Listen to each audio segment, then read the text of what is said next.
Hello everyone, welcome to Hue at Home. I'm Tracy Koga. Well, we do have a new government and hopefully a new premier for Manitoba coming up shortly. But in this busy month of September, we have had so much brand new music, and it is so good to see live music again. So we're going to start with Manitoba's own Brandi Vezina.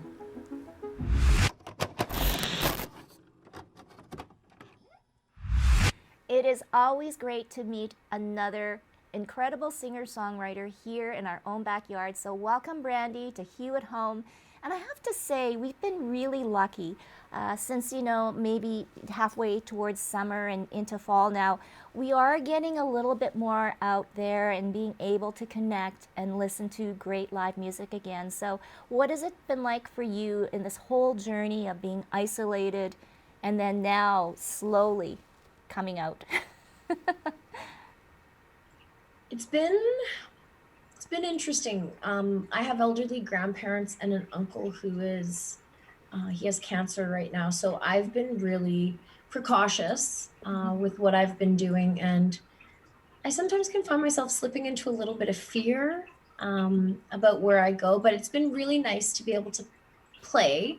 I've been able to play a few times live, which is incredible. The energy of the crowd, you can't buy and sell that. You can't bottle it. It's something different, you know? So yeah, it's been nice to be able to play a couple live shows, but I've also been really precautious of what I've been doing so far. Oh, well, yes, no doubt. It's totally different times now that we're living in. But you do have a special event coming up, I believe. A little, I guess, debut for you, so to speak. Let's talk a little bit about that because that's super exciting. Yeah, thanks. So my first album, hashtag Don't Settle, is releasing this Friday. It's been incredible. Like I think about where I was at the start of the album as a person, emotionally coming out of a really unhealthy relationship and where I am now. And it's like I am in almost 3 years time, I'm like a completely different person. So it's humbling to see the changes that we can go through.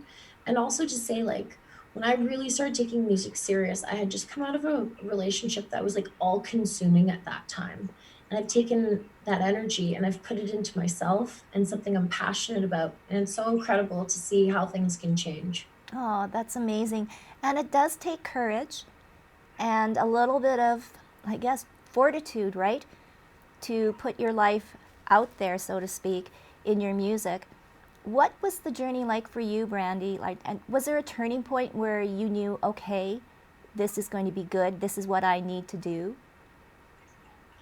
Yeah, it was like, when I would go to sleep at night and I had this innermost feeling that I wasn't satisfied. I mean, I was grateful that I had worked hard to become an educator and I had 2 university degrees. But when I laid my head at night, I knew that I wasn't completely happy with what I had created. And I knew there was more I wanted for myself. So it took a lot of strength and courage and support and having a really great team. And I mean, I have grandparents who I love so much who have been my greatest support system that in those times when you think like, sometimes you think like maybe I should just go back to being a full-time teacher and close all my social media accounts and go to the bush and that's enough. That's not that those are just fleeting moments of like everybody has fear and questioning what they're doing, but to be able to just continue on no matter what. What was it like, the whole creating an album, hashtag Don't Settle?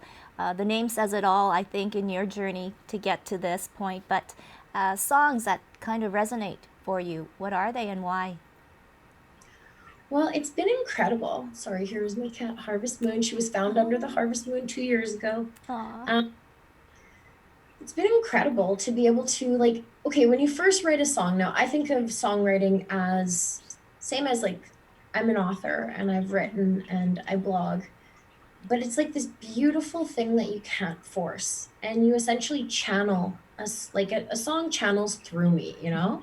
So to be able to be gifted songs that, first of all, the first song that I ever wrote my brother is a singer-songwriter as well, and I played it for him, and he was like, "This is where I would put the pre-chorus," and I was like, kind of humbled, like, "What? This is actually kind of good."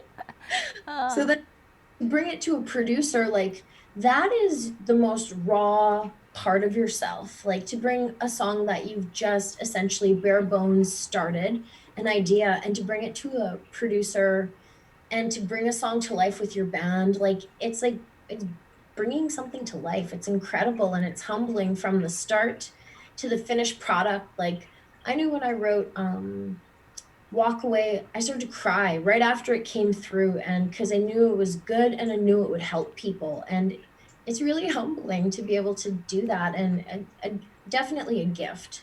oh. And after this album release, you're going on tour.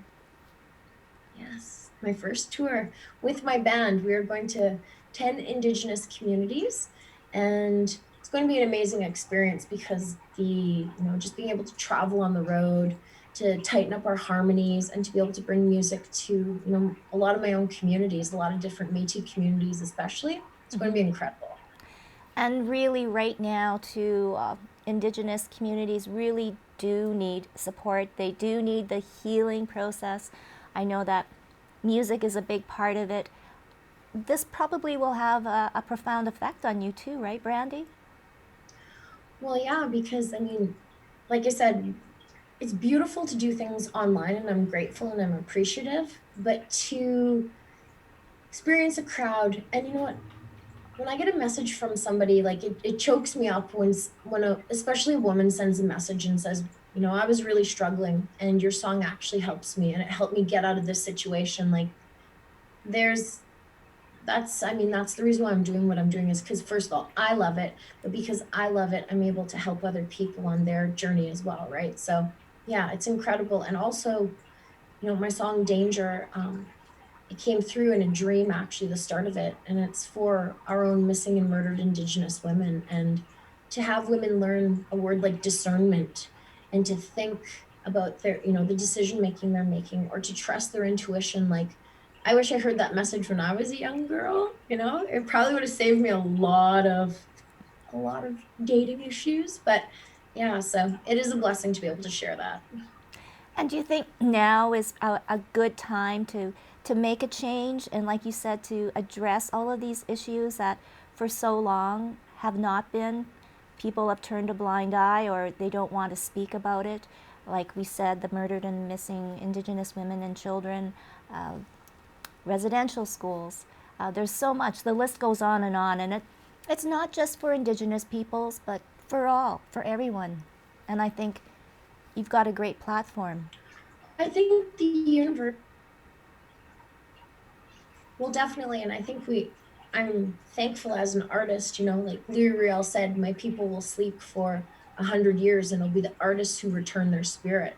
So, to be able I've been a classroom teacher for over a decade, and it is an honor to be able to share those messages, but it's also like the universe and great spirit.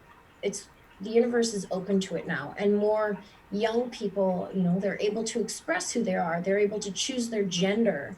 People are, more open to things that nobody talked about, trauma or intergenerational trauma, or the effects of like worldwide, people, not just in Turtle Island, like as a society, we are a traumatized society. And to be able to speak about that now, it's incredible, because 5 years ago, 10 years ago, 15 years ago, there was no option to do that. But now we're so gifted to be able to share our own healing journey. And especially if you've lived it, people are more likely to relate to you, because I could sing songs that mean nothing to me and I don't relate to, but you wouldn't feel it, right? Like you could feel within the artist, I would say. Yes, well, you definitely have hit up, I guess, hit it right on the stone, as they so say, with music. And do you really want to try then, in the future, Brandy, to do more songs that send, messages to everyone? Definitely.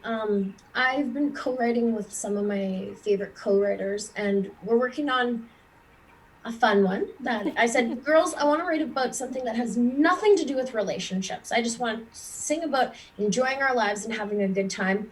But the follow-up single I have to my album is a really, really, really good one about on again, off again relationships that I think a lot of people will be able to.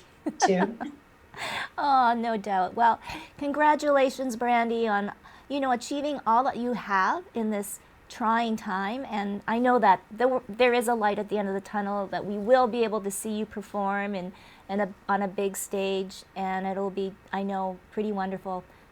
For now, you are going to play us, though, a song. So I'll let you introduce it. And thank you so much, Brandi. Thank you so much for having me, Marcy. Tracy, I appreciate it. Okay, so this is one of my brand new singles that nobody's really heard. It's called Almost. And I wrote this song. I was frustrated in the relationship I was in, camping in Nudimik, and it wrote itself. Okay.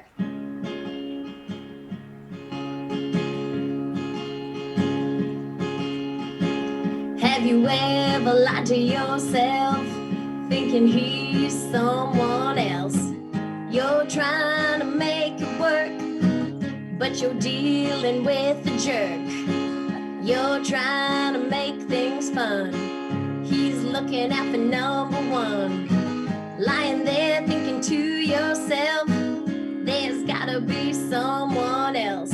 Almost the right kiss, almost the right touch, almost real love.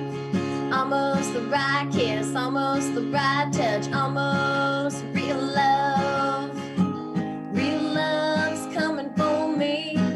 Real love's gonna taste so sweet. Silent treatments and ignore, bad attitudes in store. You're going nowhere fast. Take your foot off the gas. Ever thought I can fix that? Haha, you can't. What you see is what you get.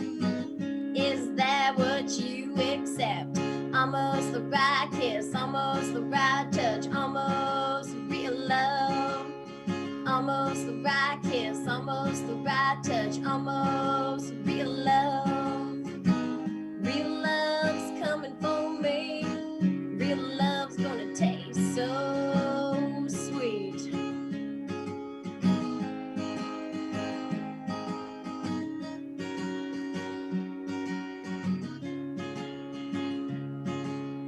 Almost the right kiss, the right touch, almost real love. Almost the right kiss, the right touch, almost real love. Real love's coming for me. Real love's gonna taste so damn sweet.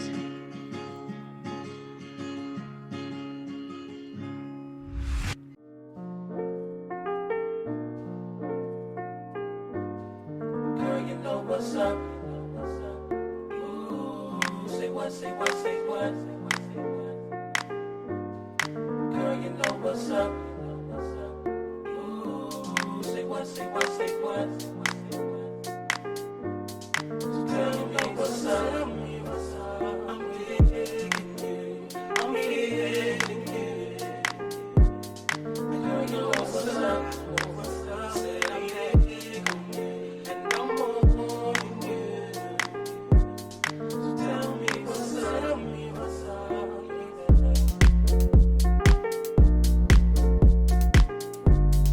Girl, you know what's up. Ooh, say what, say what, say what. Girl, you know what's up. Welcome back to Hue at Home. Our Hue crew has been very busy putting together a brand new series. It is a historical retrospective of the Japanese Canadians, especially here in Manitoba. So we start with Elsie Minamide.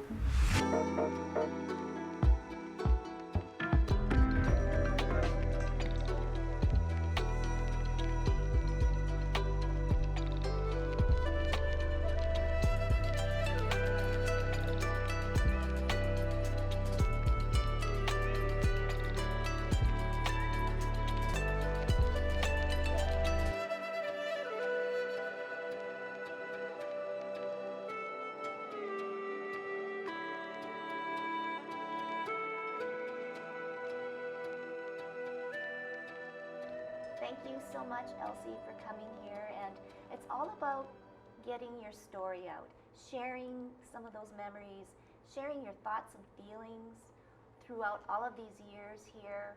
When you started growing up in Haney, BC, what was that like? Oh, it's, of course, I was very young at the time. Can I start from the beginning, from Yeah. my dad's side, like where they came from? Actually, my dad, my mother, father from Japan. My dad came first. He wanted to come to Canada to live after they got married. When they came to Canada, he came alone first, of course, and he worked at a sawmill in British Columbia. And after about a year, he called my mother over to join him. And after Mom arrived here in Canada, he decided he wanted to farm. So he bought a land in Haney, BC. There he had maybe 20 acres of land. And he grew like various vegetables and all kinds of berries. I think he probably was there for 10 years. And then when I'm the youngest of the family of 5. When I was 6 months old, he decided he wanted to move west, closer towards along the Coquitlam Way. And he bought him 20 acres of land. And he also there grew vegetables and all kinds of berries. And he did very well there, you know.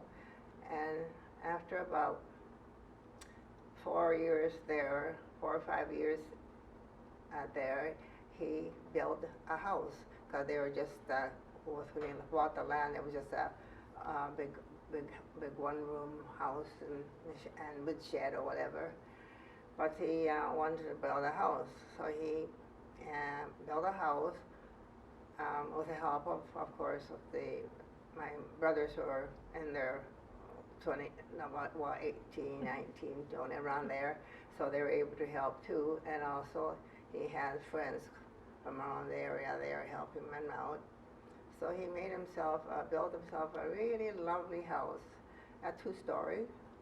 He even had like French doors, like dividing the dining room and the living room. He would have French doors, and it was a beautiful house. Anyways, he'll go into immigration, which will be 2 years afterwards. Then came the notice from the government for them to move out of there. Take as little as possible their, whatever they needed clothes-wise, and dishes and pans, whatever they thought they need for everyday thing, and leave everything behind. What they were told that they will be returning back to their property. And so, of course, my dad just, as they said, just take your essentials, so we did just whatever they had need daily, and left all the good things behind. It was time for them to move. It was within a week's notice. My mom and dad, I was only 11 years old at that time, but it was such a terrible thing to see them leave the property behind, all that work that they put, and now they have to leave that. Being told that they'll be coming back, but who knows? They thought, what's going to happen. So we had to all wait in a security siding train before they pick us up. And I could see my mom especially, tears in her eyes, looking back at the site where they have to leave. It was really sad. It was really sad. At my age, even I thought it was very sad. Mm-hmm. Anyways, we were put on a train to come to Winnipeg. We came to Winnipeg. We were put into a big hall, what they call the immigration hall, I guess it was called. Many families there all put together. We were fortunate enough, we only had to wait for maybe 2 days. And we were selected by a farmer who wanted us to come and work on their farm, which happened to be Mr. Lee Tully. And from there, of course, he took us to his farm and worked on the sugar beets and whatever things that he needed us to work on. My brother and we were all like more, and I was the youngest at 11, so he was everybody else able to work on the farm very well. So I guess he was pleased that he wanted somebody more adult people to help around the farm, which was of course sugar beets. In the sugar beets farm, we had to thin top and everything, but the row is like a mile long, you know. It was a big, long row at that time. To me, I thought, oh my goodness, you know, there's no end to this. But anyway, so I was the youngest, so I bought the waters or whatever they needed and left in one end, and then they'll come over there and have the drink or whatever, and then continue on and go back again and so forth. So that's the way it was there. But Tully's farm, the family were very nice. They were very nice people. We were very fortunate that we were able to be placed in a place where seemed to be a caring people, which we were very grateful, I think, compared to some other people's stories I hear.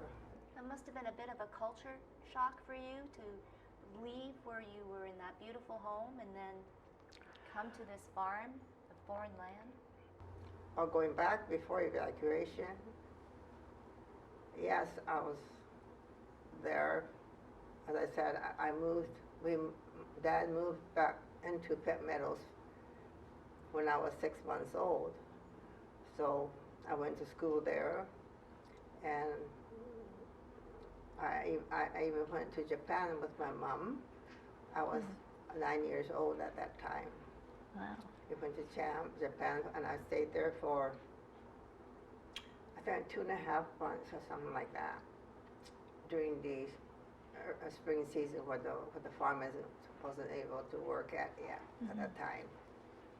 So Mom and I went to Japan, visited her, especially she wanted to go to her parents' gravesite and all that. So we visited all the temples that we could there. Did you ever want to just stay in Japan? No, because half of my family, like my father and my sisters and brothers were here in Canada. No, I didn't really. I was there because Mom wanted to go, and I wanted to go with her and be with her when she was in Japan. But I want to come back with her too. So Canada is your home. Of course, yeah. And then after the internment, what was life like then? When did you move to Winnipeg? And you married and had a family of your own. Well, when at Teddy's farm, my dad and bought a land also, leaving Tully's farm he was the whole family had been working a sugar beets farm for 4 years, and then he figured he would like to buy a farm have vegetables and have a farm of his own. So Mr. Tully had helped him get this acres of land that he knew that was on sale. So he again purchased that land and made whatever he wanted to grow, and that way my oldest brother was able to help in transferring things to Winnipeg and back and forth. So it was okay for him to farm there for a couple of years, and then they have to give it up because my brother, my oldest son, who was looking after all those things, had a little back problem, and so they sold the farm and they came into Winnipeg. And then how did you begin your family life and raising your family? I'll go back a little bit and say that at Tully's, when I was at Tully's farm, I went to, of course, I was only 11 years old, so I was in a one-room school room from grade 6 to 8. And then I went to Porter Prairie and went to high school there. And the Tullys are always so nice, and we used to get a ride from the home, Tullys, to Porter Prairie daily for school. He used to drop us off in the grocery store. We'd wait there for him, or he leaves us there, and that would be our place to wait, and we dropped off. And then I had wanted to work in more like an office, so I was able to go into a private home where she taught shorthand, typing, and bookkeeping, and that's what I took. And then so of course, I told my mom that I wanted to do that, and eventually I would leave the city, I would leave the farm, and go to the city in Winnipeg and try to find work in the office. Of course, when I came here, it was very hard finding a job right away. So whatever I needed could work to make some money for myself. I worked as I made housework for a well-known person, and then after I thought, well, no, this is not for me. I went to my brother's place, my other brother was living in Winnipeg at that time, and from there I had commuted back and forth to find a place where I could find a work, which I did. Several places I worked in the office, and that's the way I was after I left the farm, anyways. So in about 2 years after I come into Winnipeg, I met my husband, Ty, through the church, Vancouver Buddhist church business, and we got to know each other that way. What was it like, Elsie, for the Japanese community, especially for young women like yourselves leaving the farm and coming to the city? How did you create friends, and what was the social circle like? I've been telling my children too that I have had nobody coming, like no racial discrimination of any kind at all. I was like, I go into an office, work for this office, they would accept me as I am. I go to another, I went to 3 different offices before I worked for the city of Winnipeg.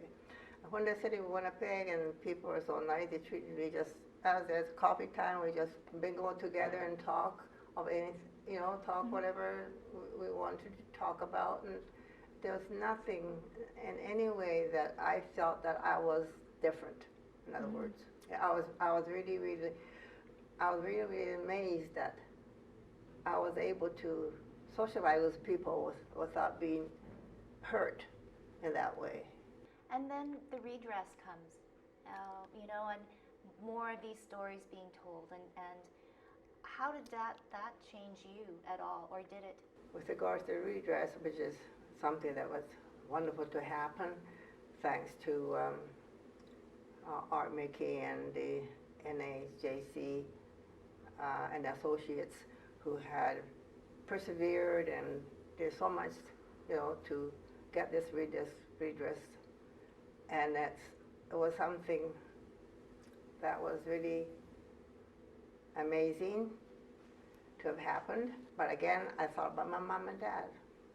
I thought about them, that I wish that they were here to accept, or to hear rather, with their own ears, what was happening, the apology of the Prime Minister Mahoney at that time, what he has said, and I wish that they were here to hear that. But of course, they were both gone by then. In 1988 it happened, wasn't it? Yeah. And I was just going to ask you that about the apology. How do you feel now when you hear about today with our Indigenous community and the stories coming out too about residential schools? Does that kind of resonate looking back too? Yeah, it's very unfortunate that things like that are happening, which, as I said, I never came across anything like that, and I'm glad that I didn't. And as far as my children are concerned, I was worried for them too when they went back to school, went to school or grown up, but they have had no problem either, so I am very lucky for and very fortunate that they didn't have to go through anything like that. I feel sorry for what's happening right now, you know. It seems to me it's not necessary to be so racially discriminating from one nationality to another, you know. It shouldn't happen. Those things shouldn't happen. Everybody is a human being. They should be treated equally. What they do, their business, and don't poke around all, you know, trying to get out dirty stuff from them or whatever they may, you know, what would they get from making problems worse. And for yourself now, I mean, a beautiful family and you know, some definitely good memories. What have you learned through all of this, Elsie? How has that made you the Elsie today, looking back at and talking about your past? Of course, I lost my husband 13 years ago. We were together for 59 years, and I have 3 daughters, and my grandkids are fine. My extended family are all nice. So I myself feel very lucky to have children who it seems to, at this age, want to make me comfortable, and that I appreciate. Yeah, and even the grandkids, and you know, it's just amazing what. I think that's what keeps me going. No. And I'm sure your grandchildren would love to hear this story, your story. Will you share that with them? I have told my grandsons, I have 2 grandsons from one of my daughters, and I have, of course, extended grandsons and great-grandchildren too. And I have already, I have even written it in my computer all what's happened through my life and everything. And so I give them copies. Well, thank you so much, Elsie, for sharing your story. Oh, no, I don't know if I put it properly and clearly that you can understand as I go along, but it's a long story. Nothing simple. Nothing simple. No. I hope I made enough sense. You did.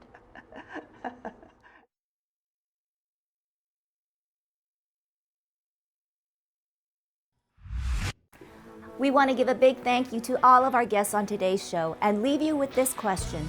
Do you know your own family's history?